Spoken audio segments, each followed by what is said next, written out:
حدیث میں آتا ہے کہ حضرت عیسیٰ علیہ الصلوۃ والسلام جب آسمان سے نازل ہوں گے، اب پتہ نہیں اتنی اوپر سے زمین پہ آئیں گے، یہ اسباب کے خلاف ہے نا، یہ بات انسان کے لیے تو ممکن نہیں ہے. جب آپ زمین کے خول سے باہر جاتے ہیں آکسیجن ہی ختم ہو جاتی ہے، زندہ رہنا ممکن نہیں ہے. لیکن عیسیٰ علیہ السلام کو اللہ نے اپنی قدرت سے زندہ رکھا ہوا ہے. جب قرب قیامت میں دمشق میں عیسیٰ علیہ السلام آئیں گے تو حدیث میں آتا ہے کہ امام مہدی شام میں نماز کے لیے کھڑے ہوئے ہوں گے، عصر کی نماز کے لیے مصلی پہ. مینار ہے، اس پہ کون نازل ہوگا؟ حضرت عیسیٰ علیہ السلام. تو مینار سے پھر سیڑھیاں لگائی جائیں گی حضرت عیسیٰ کے اترنے کے لیے. اب کمال کی بات ہے، اللہ وہاں سے یہاں تک آ گئے، تھوڑا سا تو رہ گیا فاصلہ. چھوڑو یار، تم لوگ کی سمجھ میں نہیں آ رہا. ابے سوال پیدا ہوتا ہے کہ جب ادھر سے ادھر تک آ گئے تو تھوڑا سا تو رہ گیا ہے نا. اب یہاں سیڑھیاں کیوں لگائی جا رہی ہیں؟ بھائی دنیا کیا ہے؟ دارالاسباب ہے. ادھر سیڑھیوں سے جانا ممکن نہیں تھا، وہ اللہ اپنی قدرت سے ہی لے گیا. یہ دنیا دارالاسباب ہے، یہاں پہ کیا لگیں گی؟ سیڑھیاں لگیں گی. وہاں سے نیچے اتریں گے، اتنے بڑے بڑے بال ہوں گے جن سے پانی بہہ رہا ہوگا، کیونکہ حضرت عیسیٰ علیہ السلام کو جب سولی پہ لٹکایا جا رہا تھا اس وقت آپ نے غسل کیا تھا، تو اللہ نے ان کی شکل کا کوئی آدمی کر دیا اور عیسیٰ ابن مریم کو آسمانوں پہ اسی حال میں اٹھا لی. اور قرب قیامت میں جب نازل ہوں گے تو عصابۃ تغزو مع عیسیٰ ابن مریم، نبی نے فرمایا میری اس امت کے لیے جنت کی ضمانت ہے جو عیسیٰ ابن مریم کے ساتھ مل کے جہاد کرے گی. حضرت عیسیٰ نے آتے ہی کیا کرنا ہے؟ جہاد کرنا ہے. تو اور پھر ایسا جہاد ہوگا اما الاسلام و اما السیف، یا تو اسلام ہے یا تلوار ہے، بیچ کا کوئی راستہ نہیں ہے. اور تقاتلون الیہود، سب سے پہلے لڑائی کس سے ہوگی؟ یہود سے ہوگی، عیسیٰ ابن مریم کی، کیونکہ یہود نے آپ کو قتل کرنے کی کوشش کی تھی، تو اللہ تعالیٰ عیسیٰ ابن مریم ہی کے ذریعے ان سے انتقام لیں گے. خیر، اب ایسا نہ ہو کل وہ امام مہدی آ جائے. آج کل مارکیٹ میں امام مہدی کے نام پہ منجن ہر تھوڑے دن میں کوئی مہدی. میرے والد صاحب ایک واقعہ بتایا کرتے تھے، ہماری محلے کی مسجد میں نا ایک آدمی بہت نیک تھا، عبادت کرتے کرتے نا اس کی کھوپڑی گھوم گئی اوپر سے. بعض لوگ بہت زیادہ عبادت کرتے ہیں، دماغ خشک ہو جاتا ہے، خوراک ہوتی نہیں ہے، ہنسی مزاح کی کوئی بات ہی نہیں ہوتی، تو اوپر سے سیٹنگ کیا ہو جاتی ہے؟ آؤٹ. تو اس کی سیٹنگ آؤٹ ہو گئی. برا نہیں تھا وہ، میرے والد صاحب کے پاس آیا، کہنے لگا، میرے والد صاحب کو لوگ حافظ صاحب کہتے تھے، حافظ صاحب ایک بات آپ سے کرنا چاہتا ہوں، آپ ذرا نیک آدمی لگ رہے ہیں، صرف آپ سے کروں گا، کسی اور سے نہیں. والد صاحب نے کہا کیا؟ کہتے ہیں مجھے نا کچھ الہامات ہو رہے ہیں کہ امام مہدی میں ہی ہوں. والد صاحب ہمیں یہ واقعہ سنا رہے تھے، کہتے ہیں کہ میں نے اس سے کہا کہ بس مجھے بتا دیا، میرے علاوہ کسی کو قطعاً نہیں بتانا، ورنہ حالات کا میں ذمہ دار، کوئی بھی پیل دے گا. صحیح ہے نا؟ تو بس یہ مجھے بتا دیا نا، بس یہ ہم دونوں کے راز کی بات ہے اور اللہ کو پتہ ہے، کسی تیسرے کو بتانے کی بالکل بھی ضرورت نہیں. پھر والد صاحب نے اس کو بولا بھائی تو تھوڑا سا وظائف نا کم کر دے، تھوڑا سا نارمل لائف میں آ جائے، انسان کا بچہ بن جا، تیری کھوپڑی کیا ہو رہی ہے سیٹنگ اپ. تو بہت سے امام مہدی اس چکر میں بنے ہیں، ہوتے نہیں ہیں. تو جب امام مہدی نے آنا ہوگا نا تو سب سے پہلی بات یہ کہ وہ مہدی ہونے کا دعویٰ نہیں کریں گے، ان کو لوگ کہیں گے کہ آپ مہدی ہیں. ان میں علامتیں دیکھ کے علماء ان سے خود کہیں گے، سارے پیچھے پڑ جائیں گے کہ آپ مہدی ہو. سمجھتے ہو کہ نہیں سمجھتے ہو؟ تو جو خود سے مہدی ہونے کا دعویٰ کرے وہ تو مہدی ہو ہی نہیں سکتا. اور جب امام مہدی ہوں گے تو عیسیٰ ابن مریم نازل ہوں گے. جس کے دور میں عیسیٰ نازل نہیں ہو رہے اس کا مطلب وہ مہدی ہے ہی نہیں. تو حدیث میں آتا ہے حضرت مہدی مصلی پہ کھڑے ہوں گے تو حضرت عیسیٰ علیہ السلام آئیں گے تو وہ حضرت مہدی ان کو مصلی پہ آگے کریں گے کہ آپ نماز پڑھائیں. لیکن حضرت عیسیٰ علیہ السلام کس کے حوالے کریں گے مصلی؟ کہ یہ نماز آپ ہی پڑھائیں گے. کیوں؟ مجھے اللہ نے نماز پڑھانے کے لیے نہیں، مجھے کس کے لیے بھیجا ہے؟ جہاد کرنے کے لیے بھیجا ہے. میں تلوار لے کے لڑائی کروں گا، یاجوج ماجوج کو قتل کریں گے. اب یاجوج ماجوج کہاں ہیں اس کے بارے میں کوئی صحیح بات ہمارے علم میں نہیں ہے. ویسے بھی اگر ہمیں پتہ چل جائے کہاں ہیں تو وہ دریافت ہو جائیں گے نا. اور قرآن کہتے ہیں قرب قیامت سے پہلے وہ دریافت بولو نہیں ہو سکتے. تو اللہ نے چھپا دیا ہے ان کو. چھپا دیا ہے تو چھپایا ہے اس لیے کہ پہلے نہ پتہ چلے کدھر ہے. کچھ لوگ کہتے ہیں یہ چائنیز ہیں، کوئی بھروسہ نہیں ہے ویسے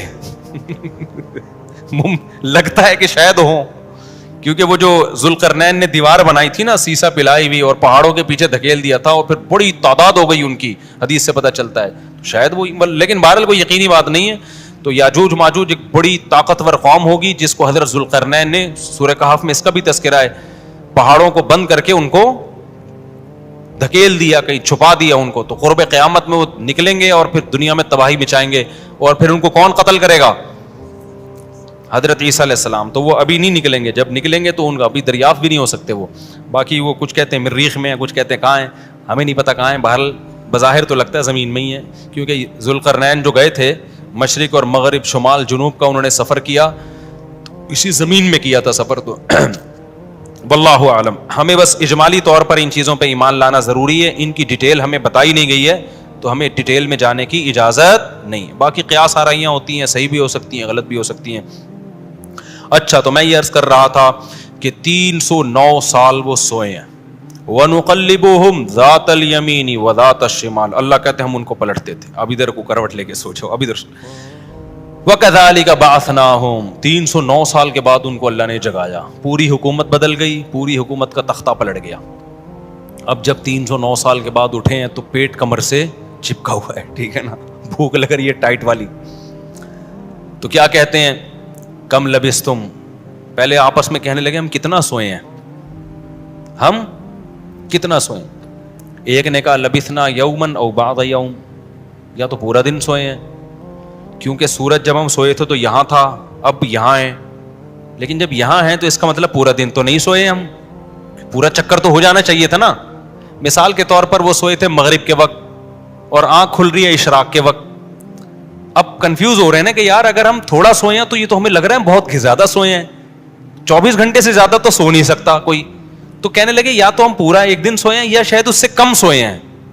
کم سونے پر یہ اعتراض ہو رہا ہے کہ نیند تو بڑی شاندار طریقے سے پوری ہوئی ہے, 4-6 گھنٹے میں ایسی ہوتی نہیں ہے. اور اگر زیادہ سوئے ہیں تو سورج جب ہم سوئے تھے وہ یہاں تھا, اب یہاں ہے, تو یہ تو 24 گھنٹے بھی پورے نہیں ہوئے, کیونکہ ان کا کیا خیال ہے کہ یہ 300 دفعہ پلٹ کے سورج آ چکا ہے. جب کافی دیر ان کی بحث ہوئی تو کہنے لگے ربکم اعلم بکم, اللہ ہی جانتا ہے بھائی کتنا سوئے ہیں, اس بحث سے کوئی فائدہ نہیں ہے, ابھی تو روٹی کی فکر کرو. فبعثوا احدکم بورقکم, یہ سکہ رائج الوقت لے کے جاؤ اور روٹی لے کر آؤ. اب دیکھو یہاں بھی وہ اللہ پہ توکل کر سکتے تھے کہ ہم جا رہے ہیں, پیسے لے جانے کی ضرورت نہیں ہے, ہم نے اللہ کے لیے قربانی دی ہے, کھلائے گا کون ہمیں؟ اللہ. نا بھائی, اللہ نے کہا ہے جتنے اسباب اختیار کر سکتے ہو کرو. تم ایک اجنبی جگہ پہ جا رہے ہو, تمہارے پاس سکے ہونا, پیسے تو لے کے جاؤ. عربوں میں نا جب زمانے جاہلیت میں حج ہوتا تھا تو دور دور سے جو عرب قبیلے بیت اللہ آتے تھے پیسے نہیں لے کے آتے تھے ساتھ میں, کہتے تھے کہ ہم اللہ کے گھر کی زیارت کے لیے جا رہے ہیں تو کھلائے گا کون ہمیں؟ اللہ, ہم پیسے نہیں لے کے جائیں گے. یہ تو توکل کے خلاف ہے یار, اللہ کے مہمان. وہ مثال ایسے دیتے تھے جیسے آپ اپنی نانی کے جا رہے ہو اور اپنی کھانا ساتھ لے کے جا رہے ہو, تو نانی کو غصہ آئے گا نا, بیٹا میں نے تیری دعوت کی ہے تو کھلاؤں گی کون؟ میں کھلاؤں گی تجھے, تو اپنے ساتھ کھانا کیوں لے کر آیا ہے؟ تو کہتے تھے جب ہم کسی کے مہمان ہوتے ہیں تو کھانا ساتھ نہیں لے کے جاتے, میزبان کا کام ہے, تو ہم اللہ کے گھر پہ جا رہے ہیں, ہم پیسے لے کے نہیں جائیں گے, اللہ پہ توکل کریں گے. جب پیسے ختم ہوتے نا تو بھیک مانگ رہے تو بھائی کو اللہ کے نام پہ کوئی کھانا دے دے یار, کوئی تو روٹی دے دے. جب پیسے ختم ہوتے تو کیا کرتے یار, کہیں سے جگاڑ, پھر چوریاں چکاریاں شروع کر دیتے. تو قرآن میں اللہ نے آیت نے نازل کی وَتَزَوَّدُوا, جب حج کے لیے جاؤ تو زاد راہ لے کے جاؤ, پیسے لے کے جاؤ. کیوں؟ فَإِنَّ خَيْرَ الزَّادِ التَّقْوَىٰ, سب سے بہترین زاد راہ تقویٰ ہے. وہ توکل جو تمہیں بھکاری بنا دے, گناہگار, کیونکہ بھکاری پن یہ تقویٰ کے خلاف ہے. تو پہلے تقویٰ کی فکر کرو کہ لوگوں کے سامنے ہاتھ نہ پھیلانے پڑے. تو ان کو بتا دیا اللہ نے صحابہ کو کہ توکل کا یہ مطلب نہیں ہے کہ دنیا میں اسباب اختیار نہ کرو, حج پہ جا رہے ہو تو پیسے لے کے جاؤ سارا. تبھی فقہا کہتے ہیں, فقہا نے دین کو خوب سمجھائے کہ حج صرف اس پہ فرض نہیں ہو جاتا کہ آنے جانے کا انتظام ہو جائے, نہ, حج اس پہ فرض ہوگا آنے جانے کا انتظام بھی, راستے میں کھانے کا انتظام بھی, اور جتنے دن آپ گھر کی مارکیٹ سے شارٹ رہو گے بیوی بچوں کے کھانے کا بھی انتظام. آپ کا حج کا آ گیا بھائی, آپ نے کہا میرا جہاز کا ٹکٹ بھی ہو گیا, ہوٹل کا کرایہ بھی ہو گیا, کھانے پینے کا انتظام بھی ہو گیا, نکل گئے 40 دن کے لیے. بچے کہہ رہے ہیں ابا مارکیٹ سے کیا ہو گیا شارٹ, ابا ہم کیا کھائیں یہاں پہ؟ تو ابا کہہ رہا ہے بیٹا میرے لیے چونکہ آنے جانے کا پراپر انتظام ہو گیا تھا تو مجھ پہ حج فرض ہو گیا ہے, کیونکہ اللہ نے کہا ہے جس میں استطاعت ہے حج فرض ہے, تو مجھ میں استطاعت تھی حج فرض ہے. تو بچے کہیں گے ہمارا کیا قصور ہے. اس لیے علماء نے بیان کیا کہ استطاعت میں یہ بھی داخل ہے کہ آپ کا بھی اور جن کی آپ کفالت کر رہے ہو, جو آپ کی شرعاً ذمہ داری ہے, ان کا بھی انتظام ہو. سمجھتے ہو کہ نہیں سمجھتے ہو؟ تو انہوں نے اپنے ساتھ سکے لے کے گئے ہوئے تھے, وہ سکہ رائج الوقت. جب نکاح ہوتا ہے نا تو سکہ رائج الوقت, میں نے سکہ رائج الوقت میں آپ کا نکاح فلاں, میں یہ لفظ نکال دیا ہے, میں اتنے پیسوں میں کرایا ہم نے, کیونکہ رائج الوقت ہی سکے چلیں گے نا, یہاں نکاح میں ڈالر تھوڑی دیں گے. کبھی خربوزہ خریدتے ہوئے کہا کہ سکہ رائج الوقت کے مطابق یہ خربوزہ کتنے روپے کلو ہے. جیسے وہاں سیدھا سیدھا بولتے ہو بھائی خربوزہ کتنے روپے کلو ہے, تو مہر میں بھی وہی ہے. جب پاکستان میں شادی ہو رہی ہے تو پاکستانی روپے میں ہی ہوگی, اس میں الگ سے سکہ رائج الوقت بتانے کی ضرورت نہیں ہے. لوگ کہہ رہے تو سکہ رائج الوقت کے مطابق, تو وہاں سے میری زبان پہ یہ آیا ہے. تو انہوں نے کہا بھائی یہ سکہ رائج الوقت ہے, اس کو لے کے جاؤ اور کھانے پینے کا انتظام کرو. پھر کہنے لگے دیکھو وَلْيَتَلَطَّفْ, چپکے سے جانا, وَلَا يُشْعِرَنَّ بِكُمْ أَحَدًا, کسی کو تمہارے بارے میں پتہ نہ چلے. ایسے منہ لپیٹ کے نا چھپڑ میں جانا اور روٹی لے کے چھپڑ میں واپس آ جانا. اس سے بھی پتہ چل رہا ہے کہ وہ اپنی حفاظت کا پورا انتظام کر رہے ہیں, پھر اللہ پہ توکل کر رہے ہیں. کتا بھی ساتھ لے کے جا رہے ہیں تاکہ اجنبی لوگوں سے ہماری حفاظت ہو, یہ بھی پورا انتظام. اور اس کے بعد بھی ایک بندے کو بھیج رہے ہیں بھائی لپٹ کے جانا, پتہ نہ چلے, پکڑے نہ جائیں ہم. اور آگے انہوں نے کیا کہا, فَلْيَنظُرْ أَيُّهَا أَزْكَىٰ طَعَامًا, دیکھنا پاکیزہ کھانا ہو, حلال کھانا لے کے آنا. اس سے بھی پتہ چلتا ہے کہ چونکہ غیر مسلم ریاست تھی نا, وہاں ان پر واجب تھا کہ کھانا خریدنے سے پہلے تحقیق کر لیں کہ حرام ہے یا حلال. اسلامی ملک میں اس تحقیق کی ضرورت نہیں ہے کیونکہ حلال ہی ہوتا ہے. یہاں آپ ہوٹل میں بیٹھ کے پوچھیں یہ گدھے کا گوشت ہے یا بکرے کا گوشت ہے, وہ رکھ کے ایک تھپڑ لگائے گا آپ کے. کیوں بھائی؟ غالب یہی ہے کہ جب سامنے والا انسان ہے اور مسلمان ہے تو گوشت بھی انشاءاللہ حلال ہی ہوگا. سامنے والا گدھا نہیں ہے تو گوشت بھی گدھے کا. یہاں بھی گدھے کے گوشت بکے ہیں مگر ان کا ریشو کم ہے نا, عموماً تو حلال ہی ہوتا ہے. لیکن جب آپ غیر مسلم ریاست میں جاتے ہیں, پھر جب بھی آپ کوئی چیز خریدیں گے تو آپ پر تحقیق کرنا واجب ہے, بھائی یہ حلال ہے یا نہیں. میں یورپ میں جہاں بھی ہوٹل میں جاتا تھا پہلے پوچھتا تھا ابے یہ مرغی حلال ہے کہ حرام ہے, وہ کہتا تھا حلال ہے. کیسے پتا چلا حلال ہے؟ ٹھپا تو سب نے لگایا ہوا ہوتا ہے حلال کا. کہاں سے خریدی آپ نے؟ وہ بتاتا تھا فلاں سے. میں نے کہا آپ کو پتا ہے کہ وہ ہاتھ سے ذبح کرتے ہیں؟ کہ جی ہمیں تو نہیں پتا. میں نے کہا پھر ہم بھی نہیں کھائیں گے بھائی. یہ غیر مسلم ریاست میں یہ تحقیق کیا ہے؟ اطمینان ہو جائے کہ ہاں جی ہاتھ کا ذبیحہ ہے, بسم اللہ اللہ پڑھ کے کرے تو پھر آپ کھا سکتے ہیں, ادروائز نہیں کھا سکتے آپ. پھر آپ چلغوزے کھائیں, کچھ بھی کھائیں, گزارا کریں آپ. سمجھتے ہو؟ تو ان لوگوں نے بھی کیا, حالانکہ یہ کتنے شدید بھوکے تھے نا, ان کو تو چاہیے تھا بولتے یار تو جا اور جو ملے لے آ بس اٹھا کے, ٹھیک ہے نا, جو ملے. ابھی حلال حرام کے چکر میں پڑنے کی ضرورت نہیں ہے, بہت ہو گیا یار بھوک دیکھ یار, ابھی تو ابھی پھر بھی آگے حلال حرام کی تحقیق کرے گا. ابے جو ملے اٹھا کے لے آ, نہ حلال لے کے آنا, حرام سے ایوائڈ کرنا. اب جب وہ بندہ آیا نا سکہ رائج الوقت لے کے, تو جب وہ اس نے سکہ دیا تو وہ دکاندار نے بولا ابے یہ کون سے زمانے کا سکہ لایا بھائی تو, ٹھیک ہے نا, یہ کرنسی تو کیا ہو گئی ہے, 300 سال پہلے یہ نوٹ ختم ہو چکے ہیں. اس پہ تو جس بادشاہ کی تصویر ہے وہ بھی بت پرست بادشاہ تھا, اس کا تو خاتمہ ہو گیا ہے. یہاں تو جہاد ہوا, دوسری قوموں نے حملہ کیا, پوری ریاست کیا ہو گئی ہے, ختم. اچھا وہ بھی دیکھ رہا تھا کہ یار یہ تو وہ شہر ہی نہیں لگ رہا, میں کوئی گوگل نے غلط تو نہیں بتا دیا کہیں مجھے, ہے بھائی. وہ بھی یہی سوچ رہا نا جو کہ بھئی میں کہاں ہوں, یہ وہ جگہ ہی نہیں لگ رہی. تو 309 سال میں تو سب کچھ چینج ہو جائے گا نا. بالآخر قرآن میں چونکہ اختصار ہے, بہت شارٹ واقعات سناتا ہے. بالآخر کیا ہوا کہ لوگوں نے اس سے پوچھا تم کون ہو, اس نے پوچھا بھائی وہ کہاں ہے, انہوں نے کہا وہ تو 309 سال پہلے ونس اپون اے ٹائم ایک حکومت تھی, پھر یہ ہوا, پھر علامتیں دیکھی گئیں, یہ پرانے سکے نکلے.